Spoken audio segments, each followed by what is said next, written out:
அருட்பெரும் ஜோதி அருட்பெரும் ஜோதி தனி பெருங்கருணை அருட்பெருஞ்சோதி.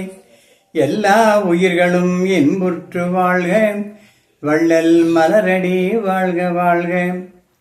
உலகெங்கிலும் உள்ள பெரியோர்களே, சன்மார்க்க சார்ந்தோர்களே, தமிழ் சொந்தங்களே, உங்கள் அத்தனை பேருக்கும் இன்றைக்கு 18/12/25 டிசம்பர் மாதம் இந்த வியாழக்கிழமை குருவாரம் நல்ல நாளிலே அனைவருக்கும் வணக்கத்தை சொல்லி, கடந்த வாரத்திலே வள்ளல் பெருமான் பெற்றுக்கொண்ட மரணமில்லா பெருவாழ்வு என்பது சுத்த சன்மார்க்கமே என்ற தலைப்பிலே நாம் பேசிக்கொண்டு அதை பற்றிய விவரங்களை சிந்தனைக்கு எடுத்துக்கொண்டு சிந்தித்தோம்.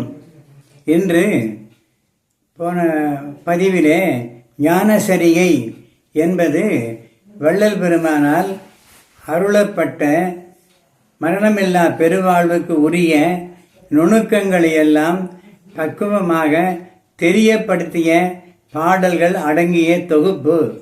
28 பாடல்கள். அது சக்கரவாள வட்டமாக ஒன்றன் பின் ஒன்றாக எதில் அந்த பாட்டு முடிகிறதோ அந்த தொடரிலே இருந்து அந்தாதி என்று சொல்லுவார்கள். அப்படிப்பட்ட அந்தாதி 28 பாடல்களை வள்ளலார் நமக்கு பாடி அருளி இருக்கிறார் என்பதை நாம் சிந்தித்தோம். ஞானசரிகையில கண்டுள்ள பாடல்களின்படி அருட்பெரு ஜோதியை வழிபாடு செய்தால் சுலபமாகவே நமது மனது நமது அறிவின் சொன்னபடி கேட்டு ஒன்றுபடும். ஆகையினாலே அதற்கு தக்கதாக வள்ளல் பெருமான் மனதை ஒழுங்குபடுத்தி மனமும் அறிவும் ஒன்று சேரும்படியாக உள்ள சூழ்நிலைக்கு ஏற்ற அருமையான ஒரு பாடலை ஞானசரிகை என்பது. ஞானத்தில் சரியை, கிரியை, யோகம், ஞானம் என்பார்கள். அதிலே சரியை ஒரு 4, கிரியை ஒரு 4, யோகம் ஒரு 4, ஞானம் என்பது ஒரு 4.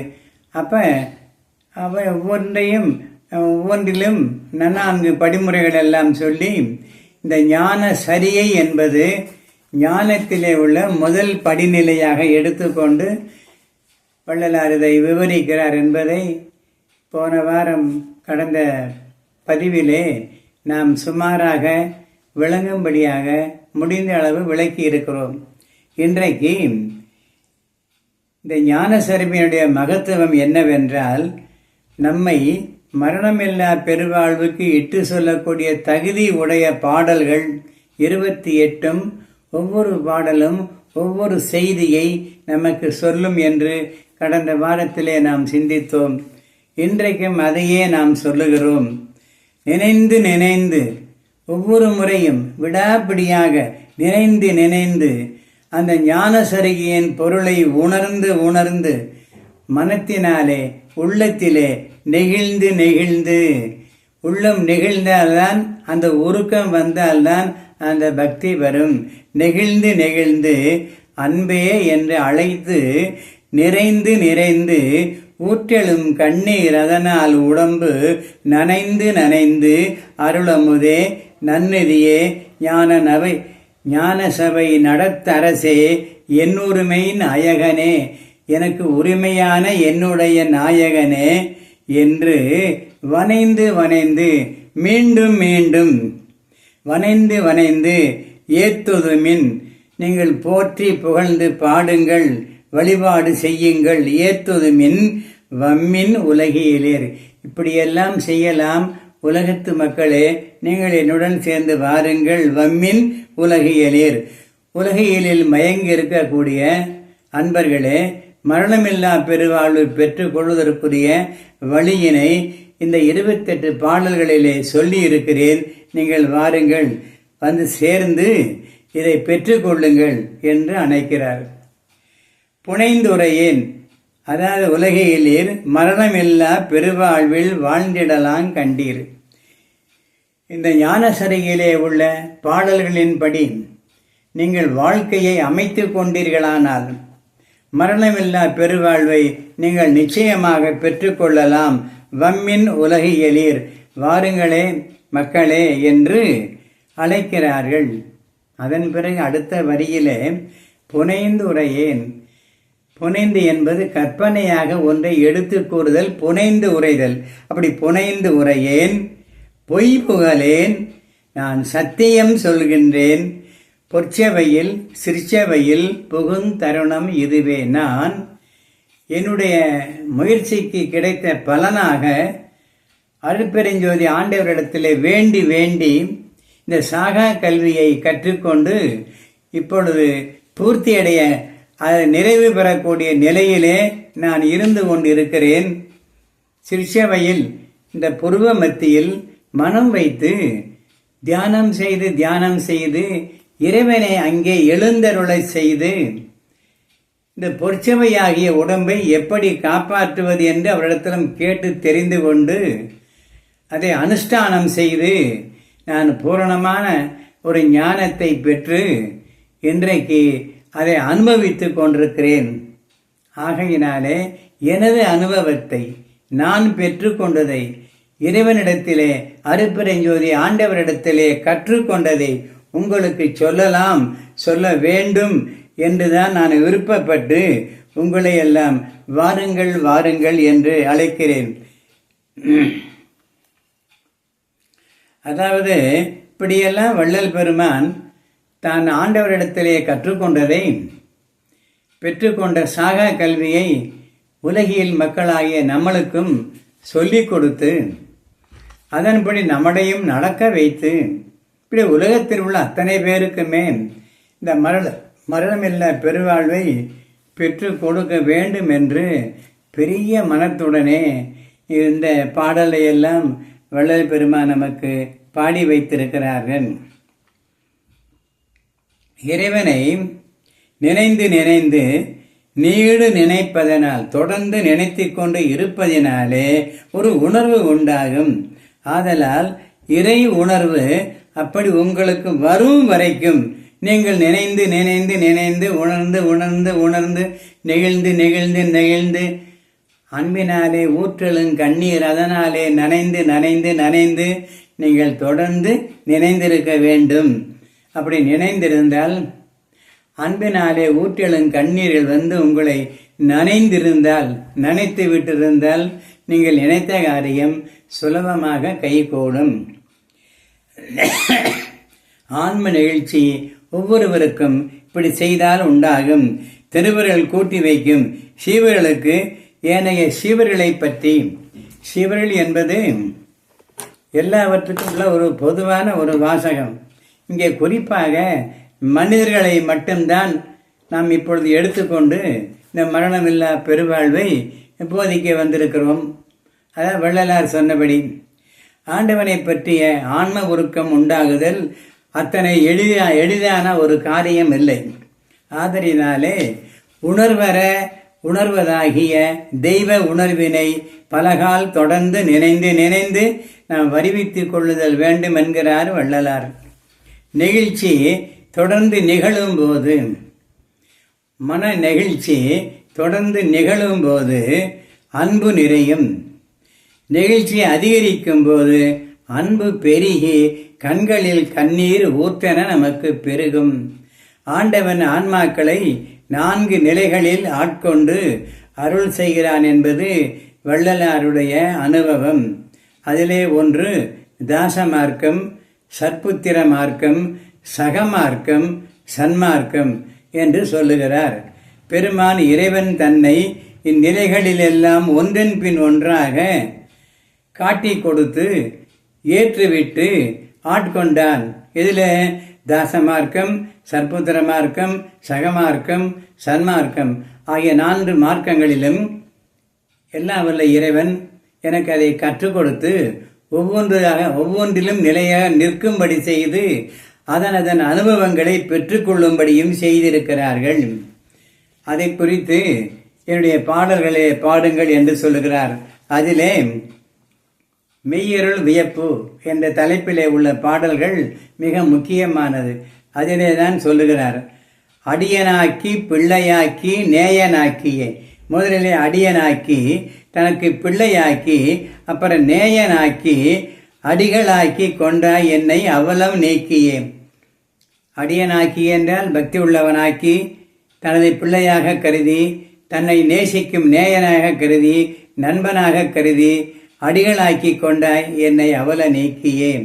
அடியனாக்கி பிள்ளையாக்கி நேயனாக்கியே, அடிகளாக்கி கொண்டாய் என்னை அவலம் நீக்கியே. என்னிடத்தில் உடைய தீயவை அத்தனையும் தீய்ந்து போகும்படி செய்து என்னை அவலங்களை எல்லாம் நீக்கி என்னை அடிகளாக்கி கொண்ட என் தெய்வமே என்று பாடுகிறார். அன்றே என்னை அடிகனாக்கி ஆண்ட ஜோதியே. அருட்பெருஞ்சோதி சின்ன வயதிலேயே அடியனாக்கி ஆண்டு கொண்டதாம். அதன் பிறகு பிள்ளையாக போற்றி அருள் செய்து அருள் அளித்து போதாதமரே உணரும்படியான அனைத்தையும் கொடுத்ததாம் அருட்பெருஞ்சோதி. அதன் பிறகு நன்றே மீட்டு நேயனாக்கி, நண்பர்கள் என்று பழகக்கூடிய அளவிலே சமமாக ஆக்கி, நயந்த ஜோதியே, எனக்கு அப்படிப்பட்ட ஒரு வாய்ப்பையும் இறைவனோடு நண்பனாக பழகுவதற்குரிய அந்த வாய்ப்பையும் கொடுத்து என்னை ஆளாக்கினாய். இறுதி கட்டத்திலே நானும் நீயும் ஒன்று என்று உரைத்து நல்கு ஜோதியே.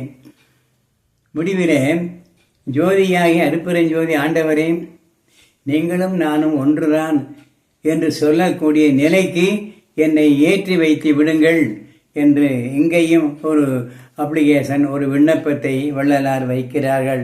நன்றே மீட்டு நேயனாக்கி நயந்த ஜோதியே, நானும் நீயும் ஒன்று என்று உரைத்து நல்கு ஜோதியே, அப்படி சொல்லுங்கள் என்று கேட்கிறார்கள். சுத்த பிரணவ ஞான தேகங்களை பெற்று மரணத்தை வென்று ஒளியுடம்பு பெற பெருமான் 12 வயதிலிருந்து பாடுபட்டதாக சொல்லுகிறார். அவர் பட்ட பாட்டிலே உழைப்பில் அணுவளவும் நாம் எவரும் இரவாமையை பெற இதுவரை பாடுபட்டதே இல்லை என்பதே உண்மை. மூவாசைகளிலே நாம் அனைவரும் மூழ்கிவிட்டோம். சன்மார்க்க பெரியவர்களும் நமக்கு முன்னோடியாக இருந்தவர்களும் அத்தனை பேருமே கூட மண் பொன் பெண் இந்த இச்சைகளில் இருந்து விடுபட்டவர்களும் இல்லை என்றுதான் கூற வேண்டும். துறவிகளாக வீட்டை விட்டு வெளியேறி வந்தவர்களும் எதையும் துறந்ததாகவும் நம்முடைய அனுபவத்திற்கும் நாம் கேள்விப்பட்டதற்கும் அது எதையும் துறந்ததாகவும் தெரியவில்லை. ஆகவே வள்ளல் பெருமான் ஒருவரே தனமாலை திருமணம் செய்து முடித்த அந்த இரவு கூட திருவாசகத்தை படித்து திருவாசகத்தேனை அருந்தும்படி செய்து தனக்கு உரியவளாகிய தன்னுடைய மனைவி தனம்மாளை தொடாதபடிக்கு, எந்த விதமான உடலுறவும் கொள்ளாதபடிக்கு, இச்சை என்பது அணுவளவும் அவர் மனத்திலே இல்லாதபடிக்கு திருவாசகத்தேனை அந்த அமிர்தத்தை உண்டு பக்கத்திலே தனம்மாளை அமர்த்தி கொண்டு அவர்களுக்கு உபதேசம் போலவே இதை எடுத்து சொல்லி அம்மையார் உறங்கிவிட பொழுதும் புலர்ந்தது. வள்ளல் பெருமான் இல்லத்தை விட்டு வெளியே திருவாசக புஸ்தகத்தோடு வெளியேறி வருகிறார். இப்படி எவருக்காவது நடந்திருக்குமாம்? தாலி கட்டிய பெண்ணை முதலிரவிலே திருமண அறையிலே சாந்தி முகூர்த்தம் என்று சொல்லி ஏற்பாடு செய்து பெரியவர்கள் அனுப்பி வைப்பார்கள். அந்த நேரத்தில் கூட தான் தொட்டு தாலி கட்டினேனே என்று மற்ற ஒன்றும் செய்தறியேன் என்று வள்ளலார் மனம் நிறைந்தவராக எல்லாம் வல்ல ஆண்டவரிடத்திலே தன் நேர்மையாக சொல்லுகிறார்கள். இப்படி சொல்லக்கூடிய நபர்கள் உலகத்தில் யாராவது இருப்பார்களா? இல்லவே இல்லை. அப்படி அறிந்த நாள்கள் தொடங்கி இற்றை பகலின் வரையுமே எனக்கு அறிவு நான் இறைவனை பற்றி அறிந்து கொண்ட அந்த நாள் தொடங்கி அறிந்த நாள்கள் தொடங்கி இற்றை பகலின் வரையுமே அடியன்பட்ட பாட்டை நினைக்கில் கல்லுங்கரையுமே எரிந்த பாடும் முழுதும் பெரிய இன்பமாயிற்றே எந்தாய் கருணை எனக்கு மிகவும் சொந்தமாயிற்றே. என் அப்பனே, என் தாயே, கருணை என்பது எனக்கு சொந்தமாக ஆகிவிட்டது. அன்பு, ஈவு, இரக்கம், கருணை இவைகளெல்லாம் என் நெஞ்சத்திலே குடியேறி விட்டது. ஈராறாண்டு தொடங்கி இற்றை பகலின் வரையுமே. ஈராறாண்டு 12வது ஆண்டு தொடங்கி 2 6 ஈராறு 12 ஈராறு தொடங்கியிற்றை பகலின் வரையுமே எளியன்பட்ட பாட்டை நினைக்கில் இரும்புங்கரையுமே ஏறாய் அந்த பாடு முழுதும் இன்பமாயிற்றே இறைவா நின் மெய் அருளுங்கெனக்கு சொந்தமாயிற்றே.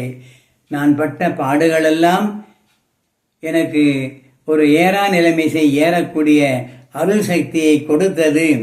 ஏறாய் அந்த பாடு முழுதும் எனக்கு இன்றைக்கு அன்றைக்கு கஷ்டமாக இருந்தது, இன்றைக்கு சந்தோஷமாக மகிழ்ச்சியாய் கொடுக்கிறது. ஏறாய் அந்த பாடு முழுதும் இன்பமாயிற்றே இறைவா நீ மெய் அருளும் எனக்கு சொந்தமாயிற்றே. வள்ளல் பெருமான் சித்திவளாகத்திலே சித்தி பெற்ற போது அவருக்கு அகவை 51. இரவா நிலையுற பெருமான் 39 ஆண்டுகள் படாத பாடுபட்டிருக்கிறார்கள். 6 ஆண்டு தொடங்கி இற்றை பகலின் வரையுமில்லை. சித்திவளாகத்திலே தான் சித்தி வரப்போகிற அந்த பகல் காலம் வரைக்கும் கூட வள்ளல் பெருமான் அந்த தெய்வ சிந்தனையிலே மாறாதபடிக்கு புருவ மத்தியிலே மனம் வைத்துத்தான் எல்லாவற்றையும் பெற்று கொண்டிருக்கிறார்கள். வள்ளல் பெருமான் சித்தி வளாகத்தில் சித்தி பெற்ற போது அவருக்கு வயது 51. இரவா நிலையை பெற பெருமான் 39 ஆண்டுகள் காலம் பாடுபட்டிருக்கிறார்கள். ஆனால் நாம் அருளை பெற இதுவரைக்கும் எந்த ஒரு பாடுமே படவில்லை என்பதுதான் உண்மை. பொருளுக்குத்தான் நாம் ஆசைப்பட்டோம், பெண் ஆசைப்பட்டோம், மண்ணாசை பெற்றோம், பொருளுக்கு ஆசைப்பட்டோம் என்று நாம் எத்தனை பேருமே எல்லோரும் அதில் தான் இருக்கிறோம். யாராவது ஒருவர் இதையெல்லாம் நீக்கி துறந்து விட்டு நித்திய வாழ்வு பெற வள்ளலாரை போல சிந்தித்து இதை விலக்கி வைத்த சாமிகள் ஞானிகள் எவராது இருக்கிறார்கள் என்றால் நம் வரைக்கும் தெரிந்த வரைக்கும் அப்படி இல்லை என்று தான் சொல்ல வேண்டும். நம்முடைய வரலாறு வரலாறை படித்த போது இப்படி ஒரு சத்தியவந்தனாக வேறு எந்த உலகத்திலாவது எந்த சாமியாராவது இருந்திருப்பார்களா என்பது சந்தேகமே. அப்படி இருந்திருந்தால் அவர்கள் தான் பெற்றுக்கொண்டதை வள்ளலார் சொன்னதை போல உலக மக்களுக்கெல்லாம் சொல்லியிருப்பார்கள். அப்படி இல்லை என்றுதான் இதுவரைக்கும் நாம் கருதி கொள்ள வேண்டும் என்பது என்னுடைய சொந்த அபிப்பிராயம்.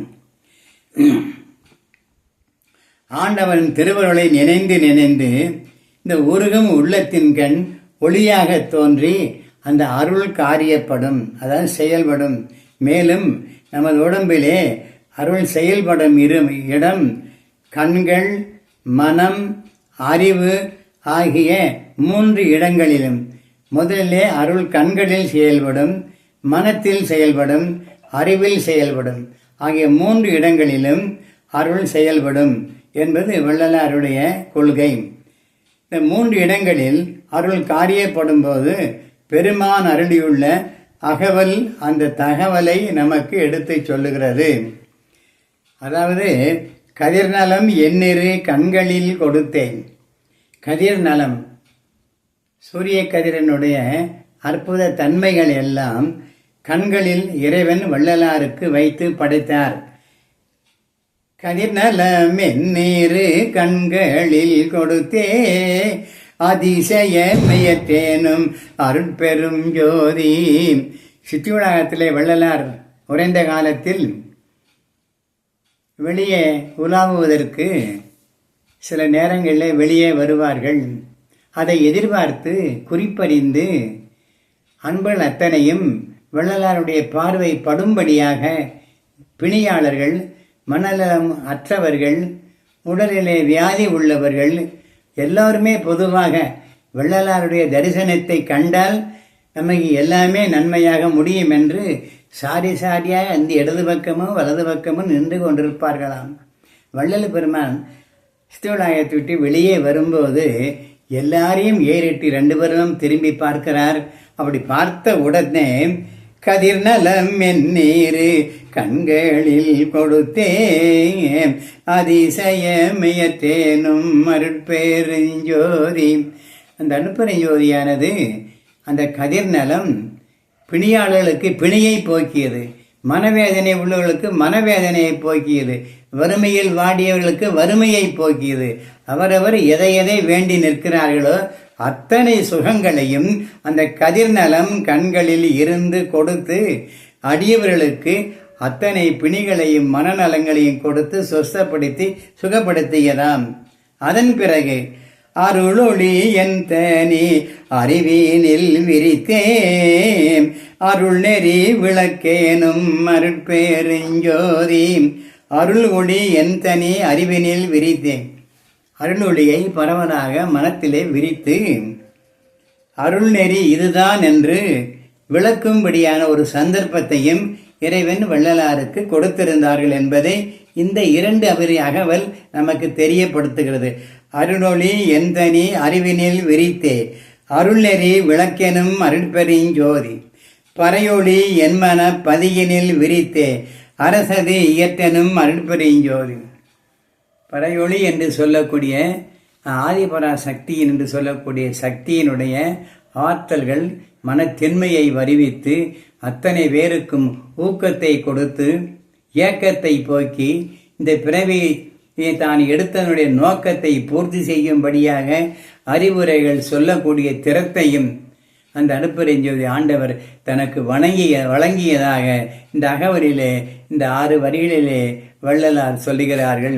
இந்த அருளொளியை பெற்று கொண்டதற்கு புறத்திலே நாம் தகர கண்ணாடியை வைத்து விளக்கு வைத்து பராமரித்து வந்தால் வெகு விரைவிலே நம்முடைய பயிற்சிக்கு தகுந்த முயற்சிக்கு தகுந்த ஒரு பலன்களை அந்த விளக்கை வைத்து வள்ளலார் நமக்கு விளக்கத்தை எல்லாம் அருளுவார். சில காலம் தொடர்ந்து பயிற்சி செய்து வந்தோமானால் அவரவர் முயற்சிக்கேற்ப ஆண்டவன் அருள் ஒளி அளித்து மேல்நிலைக்கு நம்மை ஏற்றுவிப்பார். நாம் பாடுபட்ட அளவிற்கு அருளை பெறலாம். சோம்பலில்லாது இருந்து அதை நாம் கற்றுக்கொள்ள வேண்டும். கொஞ்சம் கொஞ்சமாக பெற்றுக்கொள்ள வேண்டும். சாதனைகள் இல்லாவிட்டால் பாடுபடாவிட்டால் எந்த செயலிலும் நாம் வெற்றி பெற முடியாது. முதலிலே வள்ளலாரை நன்றாக புரிந்து கொள்ள வேண்டும், நம்ப வேண்டும். ஒரு சன்மார்க்க சர்க்குரு என்பதை மனமாற ஏற்றுக்கொள்ள வேண்டும். மற்ற வேறொன்றிலும் மத மார்க்கங்களில் ஒரு அணு அளவு கூட மதம் பற்றக்கூடாது. அப்படி பற்றினால் எல்லாம் கெட்டு குட்டுச்சவராகணும். மதம் என்பது மனிதனை கொல்வதற்காக வந்த மாபெரும் பேய். அந்த மதமான பேயை மனத்திலிருந்து விரட்டி அடித்து விட்டார் 9 வயதிலே வள்ளலார். மதமான பேய் பிடியாது இருக்க வேண்டும். மறுவு பெண் ஆசையை மறக்க வேண்டும். தொடர்ந்து பெண்களை அனுபவிக்க வேண்டும் என்ற எண்ணமும் மனத்திலிருந்து விலகி ஓடிப்போய்விட வேண்டும். மறுவு பெண் ஆசை மீண்டும் மீண்டும் மீண்டும் அது வேண்டும் வேண்டும் என்று மனத்தை அலைய விடப்படாது.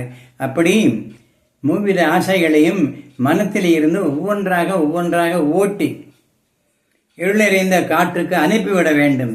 அப்படிப்பட்ட மனோ திடத்தை நாம் பெற்றுக்கொள்வதற்கு இந்த தகர கண்ணாடி விளக்கை நாம் பராமரித்து வந்தால் இவர்கள் அத்தனையும் நமக்கு கிடைக்கும் என்பது வள்ளலாருடைய கொள்கை. சாமிகள் கையறைவில்லாத கண்புருவு பூட்டை திறந்து கண்களிக்க புகை சிறிதும் காட்டாதே புருவ கலைநடுவே விளங்கி நின்ற கற்பூர விளக்கொளியை கண்டு கழிக்க சொல்லுகிறார். கையறிவு என்பது சோம்பல். அந்த சோம்பலை நீக்கி நம் தியானம் செய்யும் போது உடனே ஒரு தூக்கம் வந்துவிடும். மனசு எங்கெல்லாம ஓடித்தாவி பறந்து போகும். அற்ப விஷயங்களில் கூட மனது சென்று ஒட்டிக்கொள்ளும். நல்ல செய்திகளை விட்டுவிடும். இதெல்லாம் ஒரு மன மாய்கை. இந்த மன மாய்கையிலிருந்து விடுபட்டு அறிவு சொன்னபடி மனம் கேட்க வேண்டும். மனம் சொன்னபடி அறிவு நடக்க வேண்டும். இந்த நிலைக்கு நமக்கு நாமே ஆக்கி கொள்ள வேண்டும். அதற்குத்தான் இந்த தகர கண்ணாடி விளக்கை பராமரித்து வரக்கூடிய ஒரு பயிற்சியை வள்ளலார் நமக்கு கொடுத்திருக்கிறார்கள். இந்த ஒளியை நாம் புருவ மத்தியிலே காணப்பெறும் சுத்த சன்மார்க்க சாதகருடைய உடம்பில் புருவ மத்தியிலே ஒளியை நாம் கண்டால் சிற்சபை என்று அதற்கு பெயர். புருவ மத்திக்கு சிற்சபை என்று பெயர். அந்த சிற்சபையிலே ஒளியை கண்டோமேயானால் அசுத்த பூத காரிய அணுக்களால் நிறைந்த இந்த உடம்பு சுத்த பூத காரிய அணுக்களாலே மாற்றமடையும். உள்ளே ஒளி கண்டவர்களுக்கு மரணம் தவிரும். இது சாமானியப்பட்ட செய்தி அல்ல. தலைமையிலே உள்ள ஜோதிகளைத்தான் மலை மேலே காட்டுகிறார்கள். திருவண்ணாமலை ஜோதியும் அப்படியே. வடலூரிலே காட்டக்கூடிய ஜோதியை நாம் உடலூரிலே பார்க்க வேண்டும் என்பதுதான் உண்மையான ரகசியம். அதே போல் ஐயப்பசாமி பக்தர்கள் அங்கே பொன்னம்பலமேடிலே பார்க்கக்கூடிய ஜோதியும் இந்த புருவ மத்திய ஜோதிதான். ஆக ஜோதி என்பது ஒளி நிறைந்த ஒரு ஒளி. அந்த ஒளிக்கு உயிர் ஒளி என்று கூட பெயர். நம் உயிருக்கும் உயிர் ஒளி என்றுதான் பெயர். ஆகவே அண்ணாமலையார் ஜோதியை உண்ணாவுக்கு மேலே காண வேண்டும். உச்சிக்கு கீழே உண்ணாவுக்கு மேலே பச்சைமை திக்கில் வச்சை எரியுதடி ஞான பெண்ணே. அது எண்ணெயும் திரியும் இல்லாமல் எரியுது என்று சித்தர்கள் பாடுகிறார்கள். ஆக அண்ணாமலையார் ஜோதியை உண்ணாவுக்கு மேலே உள்நாவுக்கு மேலே பார்க்க வேண்டும். வடலூர் ஜோதியை உடலூரிலே நாம் பார்க்க வேண்டும், புருவ மத்தியிலே. ஐயப்பன் என்பது என்பது தலைவன், அப்பன் என்பது ஜோதி, பொன்னம்பலமேடு என்பது புருவ மத்தியிலே உள்ள உள்ஜோதி. அந்த பொன்னம்பலமேட்டிலே தெரியும் ஜோதியே உள்ஜோதியாகிய சுத்த சுயஞ்சோதி. அந்த சுயஞ்சோதியை நாம் கண்டால் சுகவாழ்வுடன் உலகத்தில் இருந்து வாழலாம், மறைந்து போக மாட்டோம். இந்த விரதங்கள் எல்லாம் எடுத்து எடுத்து இப்படி மலைகளுக்கும் மற்ற இடங்களுக்கும் போய் மனிதர்கள் சுற்றி சுற்றி வருவது தனக்கு உள்ளே இருக்கிற அந்த ஜோதியை தனக்குத்தானே காண வழி சொல்லி கொடுக்க ஒருவரும் வராததினாலே தலைமலையிலே உள்ள ஜோதியைத்தான் எல்லா மலைகளும் காட்டுகிறார்கள் என்ற உண்மையை புரியும்படி விளக்கமாக எவரும் எடுத்து சொல்லாததனாலே, அதற்கு எவரும் பயிற்சி கொடுக்காததனாலே வள்ளல் பெறுவான் புருவமத்த ஜோதியை சரி பண்ணுவதற்காக வேண்டி இந்த ஞான சரிகையிலே சொல்லக்கூடிய பாடல்களை எல்லாம் படிக்க சொல்லியும் தகர கண்ணாடி விளக்கை எடுத்து வைத்து அதை தீபத்தை சரியான வழிக்கு பராமரிப்பு செய்து வரும்படியுமான ஒரு வழியை நமக்கு கற்பித்திருக்கிறார்கள். இப்படி எந்த குருமார்களும் தன் சீடர்களுக்காக இறங்கி வந்து சுலபமான வழிக்குள்ள வழிகளை சொல்லிக் கொடுக்கவில்லை. காட்டை கட்டு மலையை கட்டு என்று எதையாவது ஒன்று சொல்லிவிட்டு போய்விடுவார்கள். அவர்களும் பெற்ற பாடில்லை, நமக்கும் கற்றுக் கொடுத்த பாடில்லை. ஆகையினாலே வள்ளலார் கோடான கோடியில் ஒரு சிறந்த ஞானி, உடம்பை ஒளி உடம்பு ஆக்கி கொண்ட உண்மையான ஞானி. அந்த ஞானி தமிழகத்திலே பிறந்து நமக்கு குருவாக வைத்து இவ்வளவையும் சொல்லி இருக்கிறார் என்றால், அவர் சொல்வதை நாம் உள்ளபடி கேட்டு நடக்காமல் வேறு எதையோ சன்மார்க்க சங்கங்கள் செய்து கொண்டிருக்கிறது என்பதை நினைத்து பார்த்து நம்மை நாமே திருத்தி கொள்ள வேண்டும் என்பதுதான் இன்றைய சூழ்நிலை. ஆகவே இவர்கள் செய்கிற செய்கையெல்லாம், அதாவது புருவ மத்திய ஜோதியிலே காண்பதற்கு உபதேசம் என்று சொல்லுவார்கள். அடியேன் மெய்வெளி சாலையிலே ஒரு 9 ஆண்டுகள் இருந்திருக்கிறேன். திருச்சி ராமசாமி தேசிகரிடத்திலே ஒரு 4-5 ஆண்டுகள் உபதேசம் பெற்றிருக்கிறேன். மெய்வெளி சாலையிலும் உபதேசம் பெற்றிருக்கிறேன். அப்படி பார்க்கும்போது உபை என்பதற்கு அடுத்த என்ற ஒரு பொருளை மெய்வெளி சாலையிலே சொல்லுவார்கள். உபதேசம் என்பது அடுத்த தேசம் என்று பொருள். ஆசியா கண்டம், அதில் இந்தியா ஒரு உபகண்டம் என்று சொல்வதைப் போல இந்த உடம்புக்கு உள்ளே ஒரு தேசம் இருக்கிறது. தலைவர் என்றால் பக்கத்தில் உபதலைவர் இருப்பார். அப்போ உபை என்பதற்கு அடுத்த என்பது பொருள். இந்த உடம்பு ஒரு தேசம். இந்த தேசத்துக்கு உள்ளே ஒரு தேசம் இருக்கிறது. அது வெளியே தெரியாதபடிக்கு நாடி நரம்புகள், 71,000 நரம்புகள், 21,600 மூச்சு காற்றுகள் முதலிய அத்தனையும் அடங்கிய அந்த உள்ளுறுப்புகள் கொண்ட ஒரு தேசம். அந்த தேசத்துக்கு இன்னது இன்னிடத்தில் இருக்கிறது என்பதை அறிவுபூர்வமாக நமக்கு விளக்கி சொல்லுவதுதான் உபதேசம். அடுத்த தேசத்துக்கு நம்மை அழைத்து செல்வது என்று அது பொதுவாக ஒரு பொருளை வைத்தார்கள். அதையெல்லாம் நமக்கு சொல்லிக் கொடுப்பதற்கு இன்றைக்கு ஆள் இல்லை. ஆகையினாலே எல்லா சபைகளை சார்ந்தவர்களும், உலகத்திலே உள்ள எல்லா சபைகளை சார்ந்தவர்களும் உண்மையெல்லாம் எடுத்து அப்படியே முழுதாக சொல்லாமல் கொஞ்சம் கொஞ்சமாக மறைத்து வைத்துவிட்டு பாட்டாக நம்ம பேசிக்கொண்டு வருவதைப் போல ஒரு வாரத்துக்கு கொஞ்சம், அடுத்த மாதம் கொஞ்சம், அடுத்த மாதம் என்று கொஞ்சம் கொஞ்சமாக காலத்தை நீடித்து தன்னை சேர்ந்தவர்கள் விலகி போகாமல் இருக்க வேண்டும் என்று அங்கே இங்கே ஒரு பூட்டை போட்டுவிட்டு சபை கலையாமலே தன்னை விட்டு சிஷ்ய கோடிகள் போய்விடாதபடிக்கு கவனமாக பார்த்து கொள்ளுவார்கள். அப்படி பார்த்து கொண்டால்தான் அவர்கள் பிழைப்பு நடக்கும். இதுதான் நிதர்சனமான உண்மை. நாம் கண்டறிந்த ஞானிகளிலே வள்ளலாரைப் போல எவருமே இல்லை. இது சத்தியமான உண்மை. வள்ளலார் சொல்லுகிறார், எவ்வகை சார் மதங்களிலே, எல்லா விதமான மதங்களிலே, எவ்வகை சார் மதங்களிலே பொய்வகை சாத்திரங்கள், சாட்சிகள் அத்தனையும் பொய், சத்தியமான பொய். எவ்வகை சார் மதங்களும் பொய், சாத்திரங்களும் பொய். எடுத்துரைத்தேன் எமது தெய்வம் எமது தெய்வம் என்று கைவகையே கதறுகின்றீர்.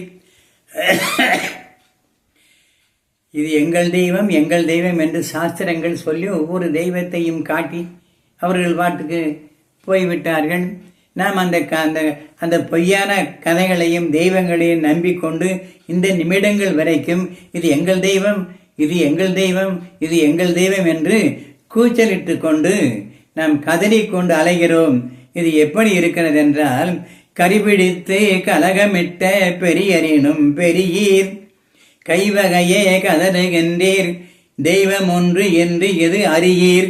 கரிபிடித்து, ஒரு யானையை, கரி என்பது யானை, அதை கரிபிடித்து கலகமிட்ட பெரியரினும் பெரியீர். கண் தெரியாத குருடர் 4 ஒரு யானையை பார்க்கிறார்கள். ஒருவர் தும்பிக்கையை தொட்டு பார்த்துவிட்டு இதுதான் யானை என்று நான் பார்த்து விட்டேன் என்று சொல்லுகிறார். ஒருவர் காதுகளை தொட்டு பார்த்துவிட்டு அடே அப்பா பெரிய விசிறி வீசுகிற மாதிரி வீசிக்கொண்டு இருக்கிறது, இதுதான் யானை என்று சொன்னார்.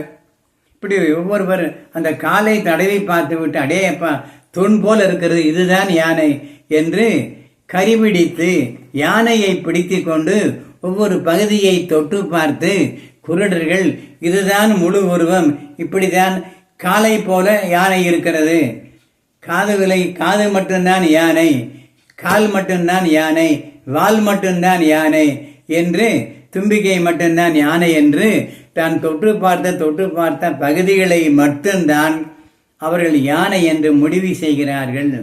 அதை போல எல்லாம் வல்ல இறைவனை ஒரு சிறிது அறிந்து கொண்ட ஞானிகள் இதுதான் இறைவன் இதுதான் இறைவன் இதுதான் இறைவன் என்று அந்த யானையை பிடித்து கொண்டு சத்தம் போட்ட அந்த குருடர்களைப் போல கடவுளை இன்னதென்று அறியாமலே அறிந்ததை போல பேசிக்கொண்டு அலைகிறதெல்லாம் இன்றைக்கு நாம் பார்த்து கொண்டிருக்கிறோம். இப்படி கரிபிடித்து கலகமிட்ட பெரியரினும் பெரியேர் ஐவகை பூத உடம்பழிந்திடில் என்புரிவீர். ஐவகையான பூதங்கள், நீர், நெருப்பு, காற்று, நெருப்பு, கண், மண், இப்படிப்பட்ட 5 வகையான பூத சக்திகளினாலே ஆக்கப்பட்ட இந்த உடம்பு ஒரு நாளைக்கு திடீரென்று அழிந்து போனால் நீர் என்னையா செய்ய போகிறீர்? அழியும் உடம்பை அழியாமை ஆக்குகின்ற விவரத்தை அந்த ஒரு பயிற்சியை நான் கொடுக்க வந்திருக்கிறேன். சற்றும் செவி கொடுத்து கேட்பதற்கு ஆள் இல்லை. ஐவகைய உடம்பழிந்தில் என்பொறிவீர் அழியுடம்பை அழியாமை ஆக்கும் வகையறியீர். உய்வகை என் தனித்தந்தை வருகின்ற தருணம். உய்வகை நமக்கு இந்த பிறவி அறுக்கக்கூடிய அந்த தன்மையை அருளக்கூடிய அருள் ஆண்டவர் வருகின்ற தருணம். நீங்கள் ஒழுங்காக நடவடிக்கை பொய் பித்தலாட்டமின்றி சுத்த சன்மார்க்கை சத்தியமாக கடைபிடித்து நடந்தால் உங்கள் உள்ளத்திலே உதயம் ஆவார். இப்பொழுது இந்த தேகத்தில் இருக்கிறேன், கொஞ்ச காலம் பொறுத்து எல்லாருடைய அறிவிலும் புகுந்து கொள்வேன் என்று வள்ளல் பேருபதேசத்திலே சொல்லுகிறார்கள். அதை போல உள்ளே உள்ள கடவுள் ஜோதி எழுந்தருளி நமக்கு மெய்யை உணர்த்தி இரவாமையை கொடுக்கும். இது லேசான விஷயம் அல்ல, கடினமான காரியம்தான். ஒரு நெல்லை பயிரிட்டு எடுத்து வீடு கொண்டு சேர்க்கிற வரை அந்த விவசாயி படாத பாடுபடுகிறான். ஒரு விஞ்ஞானி ஒரு பொருளை ஆராய்ச்சி செய்து அதன் முழு பலனையும் கண்டறிந்து உலகத்தில் சொல்லுவதற்கு இரவும் பகலும் பல ஆண்டுகள் படாத பாடுபடுகிறான். இப்படி ஒவ்வொரு விஷயத்துக்கும் செயலுக்கும் தன்முணர்ச்சியோடு நாம் முனைப்போடு சோம்பல் இல்லாது தொடர்ந்து பாடுபட்டு வந்தால்தான் அந்த பலன் கிடைக்கும். ஏனோ தானோ என்று இருப்பவர்களுக்கு எந்த பலனும் நிலத்திலே இருந்து கூட நெல்லை வீட்டுக்கு கொண்டு வர முடியாது. மரத்திலே இருந்து கூட இளநீர் காய்கறிகளை வெட்டி கொண்டு வந்து வீடு சேர்க்க முடியாது. எல்லாவற்றுக்கும் ஒரு முயற்சி இருக்க வேண்டும், தகுந்த பயிற்சி இருக்க வேண்டும், அதோடு விடாத ஆர்வம் இருக்க வேண்டும். இப்படியெல்லாம் இருப்பவர்களினால்தான் சாதாரண உலகியல் காரியங்களிலே வெற்றி பெற முடிகிறது. அப்போ உலகத்திலே இந்த மரணமில்லா பெருவாழ்வை வள்ளலார் பெற்று கொண்டு இருந்தார் என்றால் 39 ஆண்டுகள் படாத பாடுபட்டுத்தான் அதை அவர்கள் பெற்றுக்கொண்டார்கள். இறைவனை வேண்டி வேண்டி அழுது அழுது தொழுது இறைவனிடத்திலே கற்றுக்கொண்டார்கள். எல்லா வல்ல இறைவனும் இவருக்கு ஒருத்தருக்காவது இந்த இறைவாமையை பற்றி சொல்லிக் கொடுப்போம், இவர் மூலமாக உலக மக்கள் அறிந்து கொள்ளட்டும் என்ற பெருங்கருணையினாலே வள்ளல் பெருமானுக்கு சொல்லிக் கொடுத்தார்கள். அதை வள்ளல் பெருமான் ஞானசரிகை மூலம் நமக்கு எடுத்து எடுத்து புகட்டுகிறார்கள். 6000 பாடல்கள் மூலம் சொல்லி இருக்கிறார்கள் 6ஆம் திருமுறையிலே. கொஞ்சம் கொஞ்சமாக அவைகளையெல்லாம் நாம் படித்து படித்து உணர வேண்டியதுதான் சன்மார்க்கருடைய கடமையுடைய வீண் பொழுது போக்குவது இல்லை. வள்ளலார் சொல்கிறார், வீண் பொழுது போக்குதற்கு எள்ளளவும் மனமில்லேன். எந்த நேரத்திலும் இறைவனை பற்றி நினைத்து கொண்டு இருப்பதற்கே நான் விரும்புகிறேன். ஏனென்றால் அப்படி தொடர்ச்சியாக தொடர்பு அறுபடாதபடிக்கு அப்படி இருந்தால்தான், நினைந்து நினைந்து உணர்ந்து உணர்ந்து இருந்தால்தான் அந்த எம்பெருமான அருளை பெற முடியும் என்று வள்ளலார் உற்றதை உற்றபடி உள்ளதை நமக்கு தெரியப்படுத்தியிருக்கிறார்கள். ஆகையினாலே உய்வகையின் தனித்தந்தை வருகின்ற தருணம் உற்றதிவன் உற்றிடுவீர், உற்றது இவன் உற்றிடுவீர், உள்ளதை உள்ளபடி நீங்கள் பெற்றுக்கொள்ளுவீர்கள். உவப்பாக மன மகிழ்ச்சியோடு நீங்கள் பெற்றிக்கொண்டு எதை குறித்து நீங்கள் இவ்வளவு காலம் பாடுபட்டீர்களோ அந்த பாட்டிற்குரிய பலனை எம்பெருமான் இறைவன் உள்ளத்திலிருந்து உங்களுக்கு தெரியப்படுத்துவார், கொடுப்பார்கள். நம் புருவ மத்தியில் காணும் ஒளியே அருள் ஒளி என்று பெயர், அருள்ஜோதி என்றும் பெயர். இதையே ஆண்டவனின் திரு நடனம் என்றும் சொல்லுவார்கள். இதுவே சிதம்பர நடராஜ நடனமும் ஆகும். அந்த ஒளிதான் சிதம்பர நடனம். சுவாமிகள் சென்னையில் 35 ஆண்டுகள் வாழ்ந்தார்கள். தமிழ் சமஸ்கிருதமாக 2 மொழிகளிலும் பெரும் புலமை பெற்று விளங்கினார்கள். சைவ சமயத்தில் பெரும் பற்று கொண்டு அனைத்து தெய்வங்களையும் பாடி பாடி பரவி உருவ வழிபாடு செய்து இருந்தார்கள். சென்னையிலே வள்ளலார் ஒரு உருவ வழிபாட்டாளராகவே திகழ்ந்தார்கள். அன்புருவம் என்பது சுத்த தேகம். அன்புருவம் என்பதற்கு பெயர் சுத்த தேகம். அதை பெறுவதற்கு ராமலிங்கடிகள் இயராது பாடுபட்டார்கள் என்று வரலாறு சொல்லுகிறது. சென்னை வாழ்விலே சித்தாடும் வல்லவங்கள் கைவரப் பெற்றார். ஆயினும் பெருமான் சித்தாடல்களில் பற்று கொண்டவர் இல்லை. மரணமில்லா பெருவாழ்வு பெறுதலையே வாழ்வின் குறிக்கோளாக கொண்டு உழைத்தார்கள். பெருமானுடைய குடும்ப சூழ்நிலையும் நகர வாழ்வின் துன்பங்களும் நகர வாழ்க்கையிலே ஆடம்பர அலங்கோலங்களும் மனிதருக்கு பிடிக்கவில்லை. எனவே பெருமான் இல்லத்தில் இருப்பது இனியும் சாத்தியமில்லை. நகருக்கு வெளியே உள்ள தோட்டங்களிலும் நாள்தோறும் அலைந்து அலைந்து பொழுதை கழித்துவிட்டு இரவிலே மட்டும் இல்லை வந்து சேருவார்கள். மற்ற பிற இடங்களிலும் தங்கி சில நேரத்திலே வீட்டுக்கு வராமலும் இருப்பார்கள். தேட்டிலே மிகுந்த சென்னையில் இருந்தால் சிலுகுறும் என்றுள்ளம் பயந்தே நாட்டிலே சிறிய ஊர்ப்புறங்களிலே கிராமங்களிலே சிறிய ஊர்ப்புறங்களிலே நன்னினேன், அலைந்து திரிந்தேன்.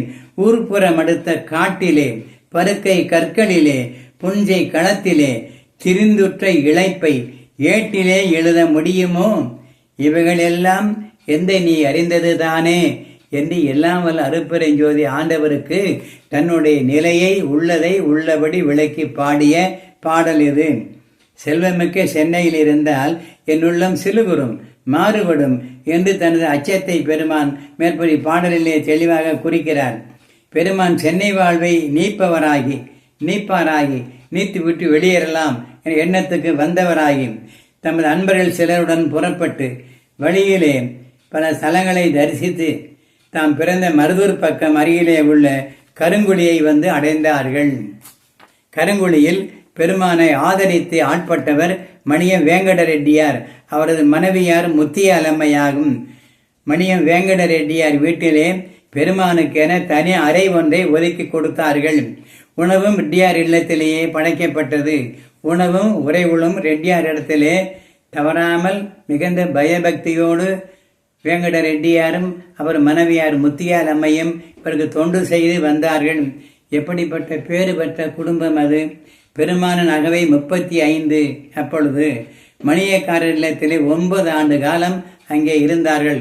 வெளியூர் போய் வர நேரம் தவிர மற்றைய நேரங்களிலே மணியக்காரர் இல்லத்திலே இருந்து ஊர் மக்களுக்கு ஏற்படக்கூடிய பிணிகளை எல்லாம் தீர்க்கக்கூடிய புடம்போட்டு வீரம் சூரம் பூரம் என்று சொல்லக்கூடிய நாட்டு மருந்துகளை வாங்கி கொண்டு வந்து அதை புடம்போட்டு எப்படியெல்லாம் செய்ய வேண்டுமோ செய்து மக்களுக்கு கண்ணப்புத்து, குஷ்டரோகம் முதலிய தீர்க்க முடியாத வாதங்கள், பித்தம், இது எப்படி எந்த வியாதியாக இருந்தாலும் சரி வள்ளல் பெருமான் திருநீர் கொடுத்தும் இந்த மூலிகை சாற்றை கொடுத்தும் சகல விதமான பிணிகளையும் தீர்த்தறினார்கள். இதனாலே பெருமானுடைய ஒரு பெரும் புகழானது கடலூர் மாவட்டம் முழுவதுமே பரவி இருந்தது. எங்கெங்கு இருந்தெல்லாமோ பிணியாளர்கள் வந்து பெருமானை தரிசித்து மருந்து மாத்திரைகள் வாங்கி கொண்டும் புடம் போட்டதை எடுத்துக்கொண்டும் சிலர் விபூதி கொடுத்தும் இப்படி பல்வேறு விதமாக அந்தந்த குறிப்பறிந்து அந்தந்த வியாதியஸ்தர்களுக்கு வேண்டிய மாதிரி செய்து அத்தனை பிணிகளையும் வள்ளலார் அந்த 9 ஆண்டு ஆழத்திலே அதை நிவர்த்தி செய்தார்கள். ஆகையினாலே இவருடைய பேரும் புகழும் எங்கெங்கெல்லாமோ பரவி இருந்தது.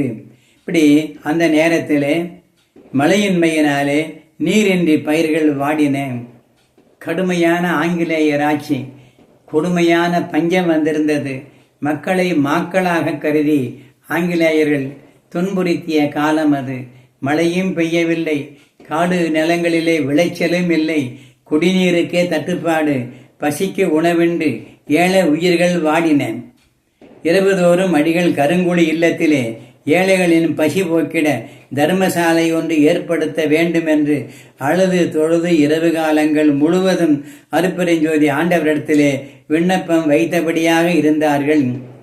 அவரின் வேண்டுகோளை ஏற்றுக்கொண்ட இறைவன் ஒரு நாள் நடுநிசையில் மனித கோலம் தாங்கி கருங்குடி கிராமம் வந்து அடிகள் உரையும் இல்லத்தின் தெருக்கதவை தட்டி உள்ளே வந்தால் திறக்கும்படி செய்து உள்ளே வந்து நுழைந்தார்கள். வந்தவர் ஆர் என்பதை அறிய முடியாதபடிக்கு எல்லாம் வல்ல இறைவன் வள்ளலாரின் பேரறிவை மறக்கும்படியான, தன்னை யாரென்று தெரியாது மறைக்கும்படியான மாய்கையை உண்டாக்கி அவருக்கு தான் யார் என்பதை வந்து போகிற வரைக்குமே தெரியாத ஒரு நிலைமையை ஏற்படுத்தி மயக்கி விட்டார்கள். அடியவர் அறையின் உள்ளே நுழைந்து அடிகளின் கையிலே ஒன்று கொடுக்கிறார்.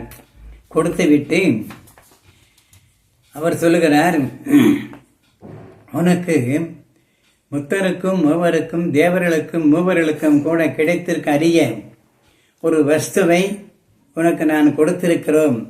ஆகையினால இதை பெற்றுக்கொள் என்று வள்ளலாரின் கைகளை இழுத்து ஒரு பொருளை வைத்து கையிலே அமைக்கி கொடுக்கிறார்.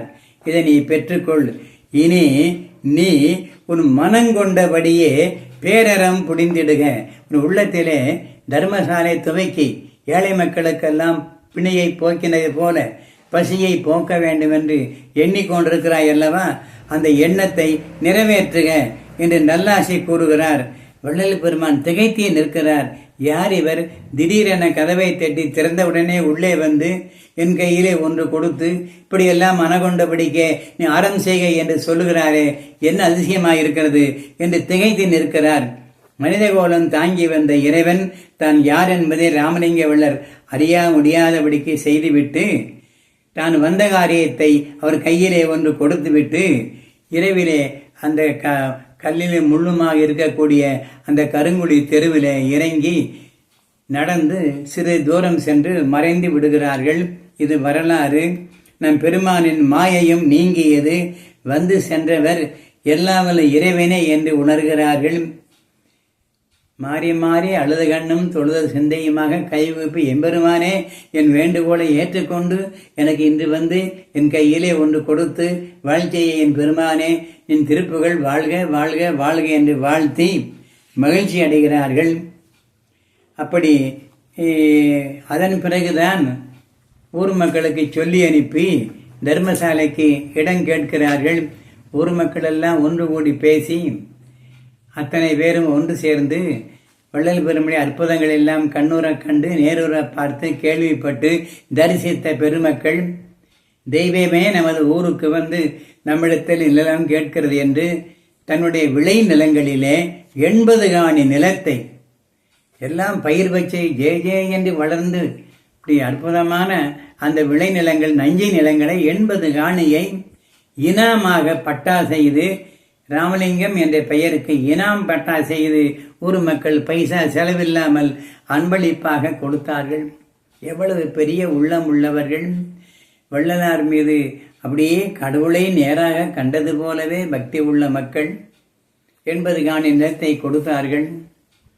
இன்று 80 காணி நிலம் எப்படி எப்படியெல்லாம் ஆகிவிட்டது என்பதை அந்த ஊர் மக்களும் உணர்கிறார்கள். சரித்திரங்கள் வாயிலாகவும் அவர் ஆக்கிரமித்த பகுதிகள் வாயிலாகவும் நாம் சொல்ல கேட்டிருக்கிறோம். பலருக்கும் இந்த செய்தி தெரிந்ததுதான். இந்த கிராஸ் ரயிலோடு வரைக்கும் 80 காணி நிலம் பறந்து செல்கிறது.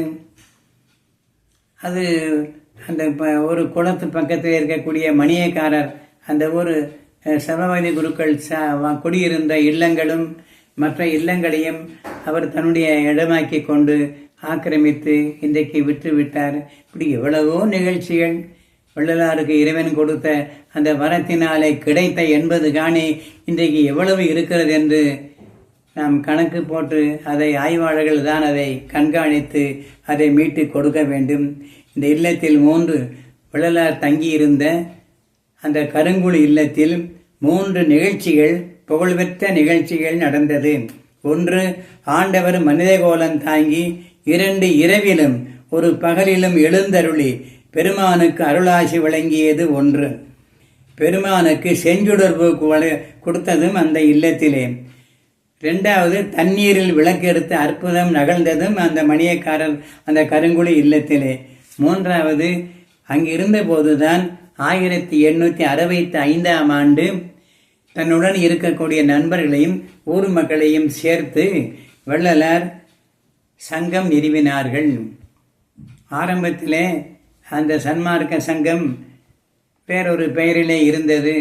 பிறகு எல்லாவற்றையும் பெயரை மாற்றி கொண்டு வரும்போது அந்த பெயரை மாற்றி சமரச சுத்த சன்மார்க்க சங்கம் என்று வள்ளல் பெருமான் ஆக்கினார்கள். இப்படி 3 நிகழ்ச்சிகள் சங்கம் துவக்கியது.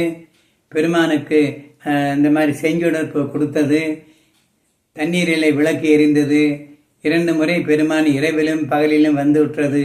இப்படிப்பட்ட அருள் நிகழ்ச்சிகள் நடந்த இடம் கருங்குழியில் வள்ளலார் தங்கியிருந்த மணியம் வேங்கட ரெட்டியாருடைய இல்லம்.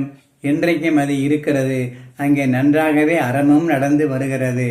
அருள் கொளிக்க அன்பும் அருளுமாக அந்த இடங்கள் அங்கே உள்ளே போய் நுழைந்து வந்து பார்த்தாலே நம்முடைய மெய் சிலிர்க்கும். உண்மையான சன்மார்க்க அன்பர்கள் உள்ளே காலெடுத்து வைக்கும் போதே கண்களிலே கண்ணீர் ததும்பும். அப்படிப்பட்ட அருள் மிகுந்த இல்லங்கம் அந்த கருங்குழி மணியக்காரருடைய இல்லம் இன்றும் இருக்கிறது. அதையெல்லாம் சென்று சென்று சன்மார்க்க அன்பர்கள் புதியவர்கள் பார்த்து பார்த்து அங்கே இருந்து தவம் செய்து கொஞ்ச நேரம் அமர்ந்திருந்து ஒவ்வொரு மணி நேரமும் அங்கே கடத்தி கொண்டு வடலூருக்கு சென்று வருவது. அந்த இல்லத்தை பார்க்காமல் வரக்கூடாது. அதுபோல வள்ளலூர் பிறந்து வளர மருதூருக்கும் செல்லு வர வேண்டும். அடியேன் வந்து 9 ஆண்டு காலம் 108 மாதம் பௌர்ணமி நடத்தினேன். திண்டுக்கல் சுவாமி சரவணானந்தருடைய கட்டளையின் பிரகாரம் இறுதியாக திருமருதூரிலே 3 ஆண்டுகள் தொடர்ந்து பசிப்பிணி போக்கி அறத்தை செய்து ஞானசபை இப்போ முன்னாடியும் கருங்குழியிலும் அதே போல சித்தி விளாகத்திலுமாக 5 இடங்களிலும் தொடர்ந்து 9 ஆண்டுகள் பௌர்ணமி தோறும் அங்கே அன்னதான பணியை செய்து அந்த அனுபவத்தை நாம் பெற்றுக்கொண்டிருக்கிறோம். அவைகளெல்லாம் வாழ்க்கையிலே எனக்கு கிடைத்த ஒரு அருள் நிகழ்வுகள். இதையெல்லாம் வள்ளல் பெருமான் கூட்டி வைத்தது ஏதோ ஒரு பூர்வ புண்ணிய ஜென்மத்திலே நடந்த ஒரு நிகழ்ச்சியாக பணிவோடு நான் தெரிவித்துக் கொள்கிறேன். எல்லாம் வல்ல தனித்தலைமை பெரும்பதியாக இறைவனே சங்கத்தின் தலைவராக வள்ளலார் நியமனம் செய்தார். சன்மார்க்க சங்கத்தாரை சன்மார்க்க சங்க சாதுக்கள் என்று புகழ்ந்து உரைக்கிறார்கள். அடிநாளில் அடியேனை அறிவு உரி கொள்ளாது, அந்த நாளிலே அடியேனை அறிவு உரி கொள்ளாது என அறிவை பற்றி யோசிக்காமல் அடிநாளில் அடியேனை அறிவு உரி கொள்ளாது ஆட்கொண்டு என்னை சென்னு மிசை அமர்ந்த பதம் வருந்த படிநாளில் நடந்திரவில் அடைந்தருளி தெருவில் படற்கதவம் திறப்பித்து பரிந்தனை அங்கழைத்து பிடிநாளும் மகிழ்ந்துனது மனங்கொண்டபடியே பேரறம் செய்தொருக என பேசி ஒன்று கொடுத்தாய். பொடிநாளும் அணிந்து மணி பொதுவில் நடம் புரியும் பொருளே நின் அருளே மெய் பொருள் என நான் தேர்ந்தனே என்று வள்ளலார் இறைவனிடத்திலே பெற்றுக்கொண்ட அந்த செய்தியை இந்த பாடலிலே தொகுத்து பாடலாக வழங்கியிருக்கிறார். இப்படி 100 பாடல் வருகிறது. அந்த 100 பாடலிலும் கையில் ஒன்று கொடுத்தாய் கையில் ஒன்று கொடுத்தாய் என்றே ஒரு பூட்டை போட்டுவிட்டு இந்த பாடலை 100 பாடலையும் முடித்திருக்கிறார்கள். அந்த பூட்டு அகவலிலே திறக்கப்படுகிறது. அது பின்னாடி வரும்போது அது சொல்லப்படும். இறைவனால் அருளப்பட்ட மெய்ப்பொருள் கைவந்தவின் பெருமான் இந்தப்படிப்பட்ட தர்மசாலையை தொடங்கி நடத்தக்கூடிய அந்த சூழ்நிலை ஏற்பட்ட உடனே அதுக்காக வேண்டிய வேலைகளை செய்து உடனே அந்த வேலையை ஆரம்பிக்கிறார்கள். கையிலே பைசா இல்லை. அருள் நிறைந்த வள்ளல் பெருமான் மனதிலே நினைந்தபடி இறைவன் எல்லா பொருள்களையும் கைவரும்படி செய்கிறார்கள். எல்லார் துணையை கொண்டு சீடர்களின் உழைப்பை கொண்டு மடமடம் என்று சத்திய தர்மசாலை தொடங்கப்படுகிறது. ஏழைகளின் பசி போக்க தர்மசாலையை வள்ளலார் 1867ஆம் ஆண்டு வைகாசி மாதம் 11ஆம் தேதி இந்த குருவாரமாகிய இந்த வியாழக்கிழமையிலே வடலூர் பார்வதிபுரத்தில் தொடங்கினார்கள். பெருமானால் தொடங்கப்பட்ட 4 திருமுறைகளும் எழுதப்பட்ட 4 திருமுறைகளும் அந்த காலத்திலே வெளியாயின. தர்மசாலையில் பல ஆயிரக்கணக்கான மக்கள் ஏற்றத்தாழ்வின்றி சமவந்தி உணவமாக ஆண்களும் பெண்களும் புலால் உண்பவர்களும் உண்ணாதவர்களும் யாராயிருந்தாலும் சமமாக அமர்ந்து ஏழை எளியவர் பணக்காரர் புலையர் நல்லவர் இவர் என்று பேதம் பார்க்காமல் புலால் உண்கின்றவர்களுக்கும் பசி இருக்கும் அல்லவா. ஆகையினாலே எந்த சாதி எந்த சமயம் என்று எந்த விசாரணையும் இன்றி வரைக்கும் வள்ளல் பெருமான் தொடங்கிய தர்மசாலை 158 ஆண்டுகளாக ஏழைகளின் பசி போக்கி வருகிறது என்பது சத்தியமான உண்மை. அது சந்திர சூரியர் உள்ள வரைக்கும் அந்த தர்மசாலை நடைபெறும் என்பது வள்ளலாரனுடைய சத்திய வாக்கு. வள்ளலார் பெற்றுக்கொண்ட சுத்த பிரணவ தேகங்களை அன்புருவம், அருளுருவம், இன்புருவம் என்று 3 வகையாக பிரித்து இயம்புகிறார் பெருமான். மரணமில்லா பெருவாழ்வு என்பது மாயாஜாலம் அல்ல. நடைமுறையில் நெறிபிரளா வாழ்வும் அன்பினாலும் அது கொண்டு அருளினாலும் அருள் கொண்டு அழியாத உடம்பை பெறலாம் என்பதுதான் உண்மை. வள்ளலார் பெற்றுக்கொண்டு வாழ்ந்து கொண்டிருப்பதும் உண்மை. இரதா உடம்பை பெற்ற வள்ளலார் எப்படி அதனை பெற்றார் என்றும் அவரது பஞ்சபூத சேர்க்கையினாலே உண்டான உடம்பு பொன்னுடம்பு ஆவதற்கு உண்டான அனுபவங்களை பற்றியும் பெருமான் விரைத்து அகவலிலே பாடியிருக்கிறார்கள். உடம்பில் உள்ள தோல், மென்தோல், புடைத்தோல் முதலிய தோள்கள் எல்லாம் குலைந்ததாம். நரம்புகள் எல்லாம் கட்டுவிட்டு இயங்கினவாம். எலும்புகள் எல்லாம் உருகி நெகிழ்ந்து தசைகள் தளர்வுற்றன. உடம்பிலே உள்ள இரத்தம் அனைத்திலும் உள்ளே உருகி தாம் சுக்கிரம் ஒரு திரளாக திரட்சியுற்றதாம். மூளைகள் 3 வகையும் முன்மூளை, பின்மூளை, நடுமூளை என்று சொல்லப்படும் மூளைகள் மலர்ந்ததாம்.